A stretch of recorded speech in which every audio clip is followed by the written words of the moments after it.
Você pode não acreditar, mas eu já tive um momento na minha vida em que eu percebi que não sabia exatamente como pensar. Não é exagero.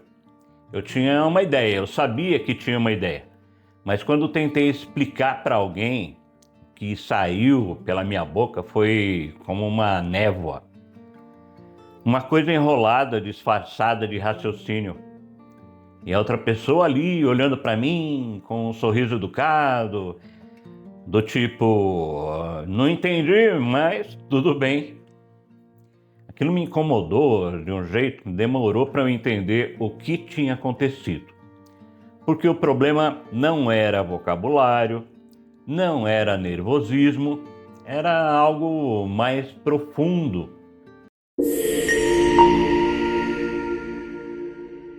O pensamento lá dentro não é linear, é como uma teia. Imagens, memórias, sensações, tudo ao mesmo tempo, sobrepostos. E a fala é uma fila. Você coloca uma coisa depois da outra numa ordem. E precisa confiar que essa ordem vai reconstituir na cabeça do outro o que estava na sua cabeça. É quase um milagre quando isso funciona. E é um desastre quando não acontece. Hoje eu quero te mostrar o que ajudou a fechar essa distância para mim e para muita gente que já trabalhou esse assunto. É uma prática antiga, infelizmente meio deixada de lado na atualidade, mas é poderosa. Escrever. Por muito tempo eu tinha em mente que escrever era o que vinha depois de pensar. Você pensa, aí você escreve o que você pensou, certo? Errado. Você já teve a experiência de tentar explicar algo que pensava que entendia e na hora de colocar em palavras percebeu que não entendia tanto assim? Esse momento de desconforto é o pensamento acontecendo.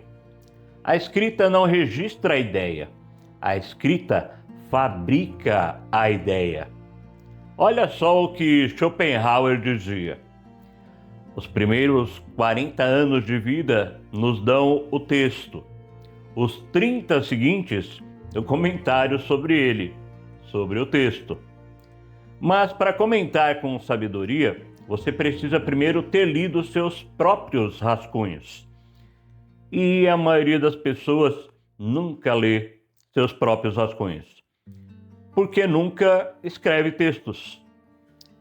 Quando você fala sem ter organizado as ideias antes, seu cérebro está fazendo duas coisas ao mesmo tempo: construindo a estrada e dirigindo o carro. Às vezes até dá certo, mas na maioria das vezes você chega a um lugar que não era bem aquele que você queria. A escrita obriga a desacelerar. Não por disciplina, é por impossibilidade física mesmo. Você não consegue escrever tão rápido quanto pensa. E essa fricção, esse atrito entre o caos da mente e a lentidão da mão é onde a clareza nasce. Tem uma coisa que escrever força você a fazer que o falar raramente exige: escolher. Quando você fala, qualquer palavra serve provisoriamente. Você ajusta no ar, gesticula, corrige a rota, mas quando você escreve, a palavra fica ali, permanente. E você olha para ela e pensa: essa mesmo que eu deveria usar? Essa pergunta é essa mesmo? É onde o pensamento se aprofunda. Machado de Assis não desperdiçava palavras, nem Dostoiévski. Não porque eram gênios que nunca erravam, mas porque eles entendiam que cada escolha carrega um peso. Um adjetivo exagerado destrói a credibilidade. Um adjetivo fraco apaga a força. O adjetivo certo é o que faz o leitor ou o ouvinte sentir que você viu o que está descrevendo. E isso se treina. Eu tive o privilégio de ter um professor de língua portuguesa e literatura, no que hoje chamamos de Fundamental 2 e ensino médio, que nos fazia escrever.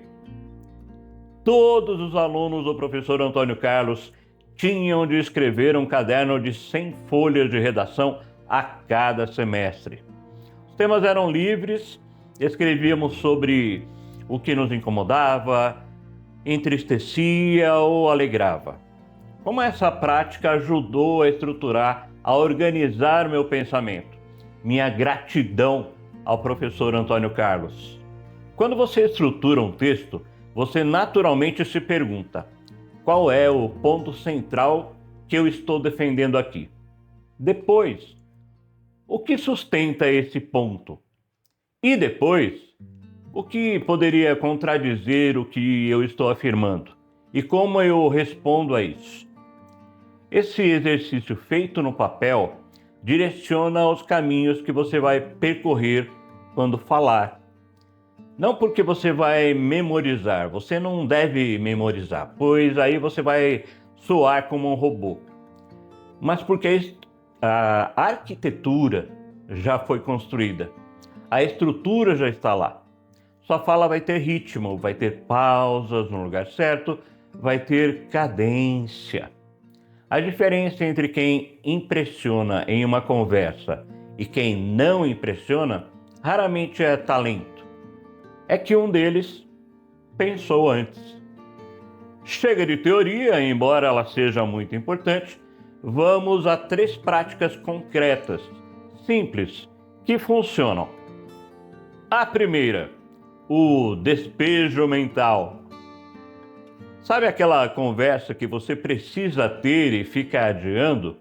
O feedback difícil, a conversa sobre o relacionamento, a negociação que deixa você ansioso.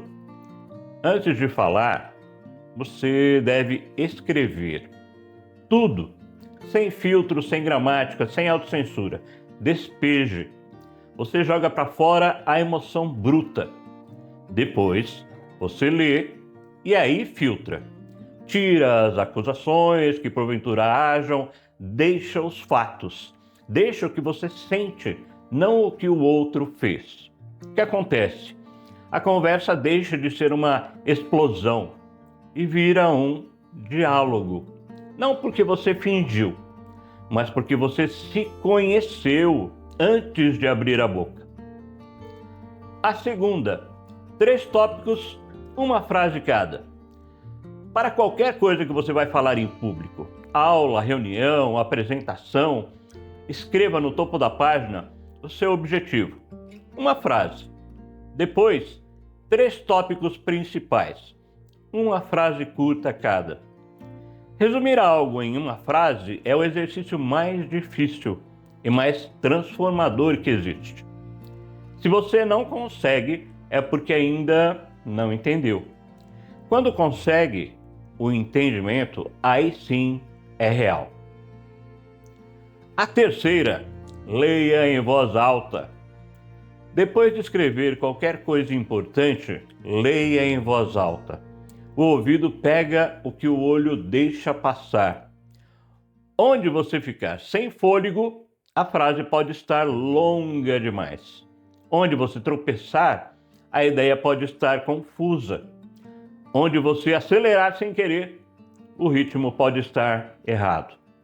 Reescreva até que soe como uma conversa. A gente vive em um tempo de muito barulho e pouca compreensão. Todo mundo fala, poucos se fazem entender.